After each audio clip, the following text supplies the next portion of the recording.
સુરતથી આવું છું.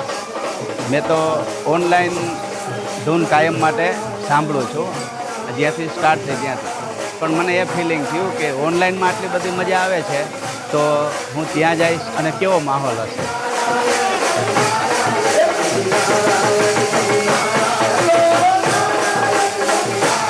ખરેખર આજ સવારથી હું છું ધૂનમાં, તો મને આજે એક જ દિવસનો સમય લઈને હું આવ્યો છું કે સમય મને ટૂંકો પડે છે. એમ કે ખરેખર એક દિવ્ય વાતાવરણ છે કે ધૂનમાંથી બેઠા પછી ખાવું પીવું કંઈ ઊભું થવાનું મન જ થતું નથી.